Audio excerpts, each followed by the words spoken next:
खून कहो किस मतलब का जिसमें उबाल का नाम नहीं, वह खून कहो किस मतलब का आ सके देश के काम नहीं, वह खून कहो किस मतलब का जिसमें जीवन न रवानी है, जो परवश होकर बहता है वह खून नहीं है पानी है। उस दिन लोगों ने सही सही खून की कीमत पहचानी, जिस दिन बर्मा में सुभाष ने मांगी उनसे कुर्बानी। बहुत ही ज्यादा क्या रहे, एग्रेसिव रहे। 40 और 41 के दौरान भयानक भयानक भाषण बहुत जबरदस्त देते थे सुभाष चंद्र बोस। भड़कीला भाषण देने के कारण अंग्रेजों ने इन्हें क्या कर लिया, गिरफ्तार कर लिया। बाद में उन्होंने 1941 में इन्हें छोड़ा। तब ये रसिया होते हुए इटली, रसिया, कई देशों की भ्रमण किए और कहां पहुंचे, जर्मनी में पहुंचे। और जर्मनी में हिटलर के पास गए मिलने के लिए, तो हिटलर को मिलने के लिए दिया गया। हिटलर के ऑफिस में कौन पहुंचे, सुभाष चंद्र बोस। और हिटलर के ससुर के, हिटलर आया, सारे लोग सैल्यूट किए, हिटलर आ गया, सर सर सर हिटलर आ गया। हिटलर, सुभाष चंद्र बोस खड़ा भी नहीं है हिटलर के आगे, हिटलर चल गया गुस्सिया के। बाद में पता चला नकली हिटलर था, उसका फेस वैसे ही मिलता था। उसके बाद आया ओरिजिनल हिटलर, सारे सैल्यूट किए, सॉरी हिटलर। ओकरो देख के सुभाष चंद्र बोस वैल्यू नहीं दिए। बाद में पता चला यो नकली था। जितना आया सब उसके खुद के बॉडीगार्ड कंफ्यूज हो जाते थे सब, लेकिन सुभाष चंद्र बोस नहीं। ओरिजिनल जब हिटलर आया, जब ओरिजिनल हिटलर आया तो ओरिजिनल हिटलर के आते वक्त में सुभाष चंद्र बोस खड़े हुए, हाथ मिलाए वहां से, तो हिटलर कंफ्यूज हो गया कि यार ये तो बहुत होशियार आदमी लग रहा है यहाँ पर। तो उन्होंने पूछा कि आपको पता कैसे चला, तो सुभाष चंद्र बोस ने कहा था कि सोने की परख सोनार को अच्छे से होती है, अगर उसको लोहा दिखाइएगा तो दूर से पता कर लेगा कि सोना नहीं। बोले कि अच्छा आदमी, हिटलर बोला कि अच्छा आदमी है, ठीक ठाक लगता है। तो पूछा हिटलर की क्या चाहते हैं आप, तो सुभाष चंद्र बोस ने कहा है कि हम बहुत खतरनाक चीज चाहते हैं।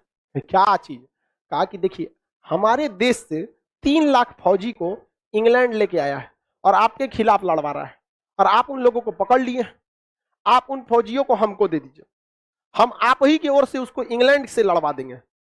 हिटलर का पगला गया है, कोनो मोटर कार समझाया है कि अगला गियर लगाओ, बैक गियर लगा दो। अभी आया था हमको मारने के लिए, अभी इंग्लैंड से कैसे मारेगा यहाँ पर। कहा कि आप वो जिम्मेदारी हमें छोड़ दीजिए। इन लोगों को अंग्रेज सब ने क्या किया है, राष्ट्र प्रेम की भावना इनमें से क्या कर दिया है, खत्म कर दिया है। तो इन्होंने कहा कि हिटलर मान ही नहीं रहा था, क्योंकि हिटलर बहुत बड़ा हॉल बनवाया था, जैसे आपका क्लासरूम कैसे है ऐसे ही, इसमें सबको बैठाता था कुर्सी पे, सब लोग बैठ जाते थे। इसमें खिड़की चारों ओर से नहीं थी, जब सब लोग आ जाते थे दरवाजा बंद करके जहरीला गैस डाल देता था, और शीशा वाला खिड़की लगाया था, उसमें से देखता था कि कैसे मर रहे हैं। ओहो मरो मरो, बहुत खतरनाक था हिटलर, समझ में क्या।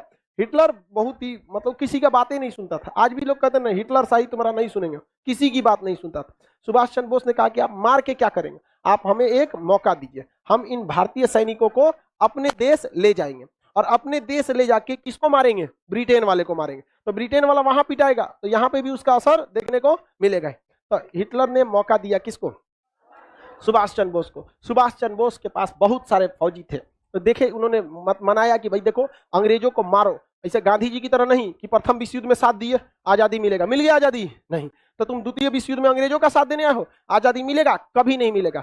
भारतीय सैनिक पहले सुभाष चंद्र बोस के खिलाफ थे, क्योंकि सैनिकों को वेतन ठीक ठाक इंग्लैंड दे देता था, लेकिन भारतीय सैनिक जो थे उनको मोटिवेट किए सुभाष चंद्र बोस। बर्मा में इन्होंने प्लान बनाया कि बर्मा के रास्ते मतलब म्यांमार के रास्ते भारत में जाया जाएगा। सुभाष चंद्र बोस बहुत जबरदस्त थे, उनका एक नारा भी था, तुम मुझे खून दो मैं तुम्हें आजादी दूंगा। सुभाष चंद्र बोस सबको क्या किए, एकदम मोटिवेट किए सारे सैनिकों को। वह खून कहो किस मतलब का जिसमें उबाल का नाम नहीं, वह खून कहो किस मतलब का आ सके देश के काम नहीं, वह खून कहो किस मतलब का जिसमें जीवन न रवानी है, जो परवश होकर बहता है वह खून नहीं है पानी है। उस दिन लोगों ने सही सही खून की कीमत पहचानी, जिस दिन बर्मा में सुभाष ने मांगी उनसे कुर्बानी थी। बोले स्वतंत्रता की खातिर बलिदान तुम्हें करना होगा, तुम बहुत जी चुके जग में लेकिन आगे तुम्हें मरना होगा। आजादी के चरणों में जो जयमाल चढ़ाई जाएगी वह सुनो तुम्हारे शीशों के फूलों से गूंथी जाएगी। स्वतंत्रता का संग्राम कहीं पैसों पर खेला जाता है या शीश कटाने का सौदा नंगे सर झेला जाता है। अजान बाहों ऊंची करके बोले रक्त तुम मुझे देना, बदले में भारत की आजादी तुम मुझसे लेना।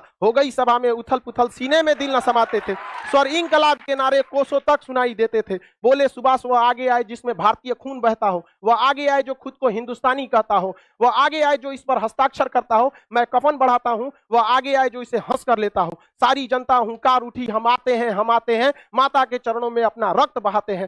साहस से बड़े युवक उस दिन बढ़ते ही जाते थे, चाकू छुरी कटारों से वे अपना रक्त बहाते थे, फिर उस रक्त की स्याही में वे अपनी कलम डुबाते थे और आजादी के परवाने पर हस्ताक्षर करते जाते थे। उस दिन तारों ने देखा हिंदुस्तानी विश्वास नया, जब लिखा भारत के महारणवीरों ने खून से इतिहास नया।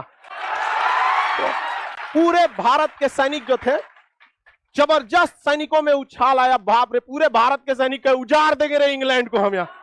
हिटलर देखा, कहा कि ये कौन आदमी है रे यहाँ, पूरा माहौल बदल के रख दिया यहाँ पे।